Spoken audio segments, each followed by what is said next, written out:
Mes chers amis, dans un monde où la confiance démocratique s'effrite et où l'arène politique nationale est en perte de repère, notamment avec la normalisation de l'extrême droite, les Françaises et les Français de l'étranger ont besoin d'un conseiller engagé, un élu qui doit être présent, disponible, efficace, le seul échelon local de la représentation démocratique.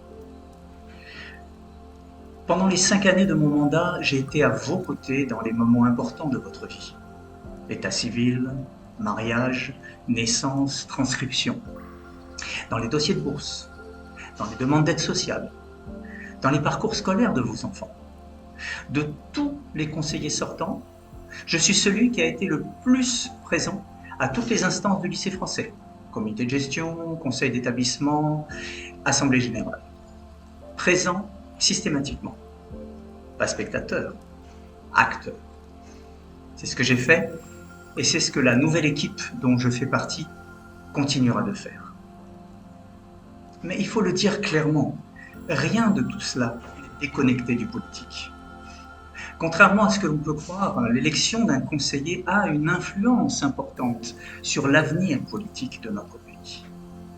Les conseillers participent à l'élection des sénateurs. Et ces sénateurs votent des budgets. Les budgets de nos écoles, les budgets des bourses, les budgets des consulats. Alors oui, ces choix ont des conséquences directes sur nos vies, alors que certains sénateurs approuvent des budgets insuffisants et en baisse constante. Nos sénateurs, engagés et solidaires, ont toujours voté en faveur de l'augmentation des moyens consulaires. Nos droits sont menacés par ces crédits constamment en baisse. Qui d'autre s'est opposé à ces baisses, à part nos sénateurs de gauche?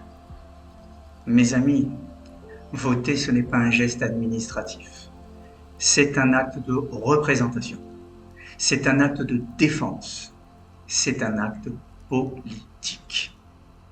Pour que les binationaux puissent prétendre à la même égalité de traitement que les franco-français, pour ne plus être considérés comme des citoyens de seconde zone, votez pour notre liste Français du Togo et du Ghana, des conseillers pour défendre vos droits.